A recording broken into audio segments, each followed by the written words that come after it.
Vasiljadis taip pat turėtų būti aikštėje. Taikliorankis graikas. Vienlumas reikalingas tokiose situacijose, kokią tik sukūrė. Taip, Vasiljadis yra aikštėje. Ir Duškas Savanovičius. Gordonas grąžina kamuolį į žaidimą. Savanovičius jį pasiema, lieka pasyviai kairėje. Zoranas Planiničius, Savanovičius netaikliai ima kamuolį Langfordas ir pastarajam kerta per rankas Kostas Vasiljadis. Štai tokia situacija Abdi Pekči arenoje.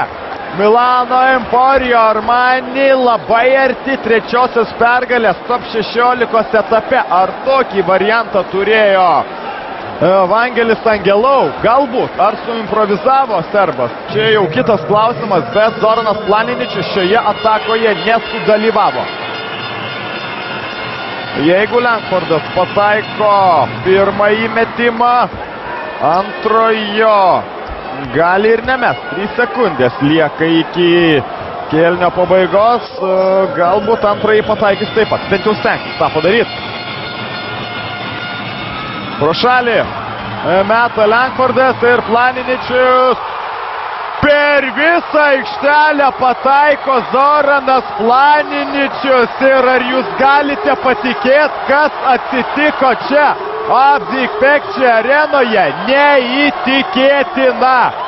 Zoranas Planiničius gali būti, kad iki mirties daugiau tokio metimo neįmes nė karto. Pralaimėtą mačą ištraukė kroatas ir padovanoja savo komandai pirmąją pergalę. Štai tokiu būdu antros baudos tyčia nemetė Langfordas. Planiničius nustebino visus. Fantastiškas kroato metimas ir Anadolu švenčia pirmąją pergalę. Lietuvos Atsport Baltic televizijos žiūrovai. Taigi šis trileris baigtas. Anadolu Efes švenčia pirmąją pergalę, o Milano Emporio Armani patiria antrąją nesėkmę. Žilvinas Aleksandravičius, dėkoju už kartu praleistą laiką ir atsisveikinu su jumis iki rytojaus vakaro. Likite sveiki.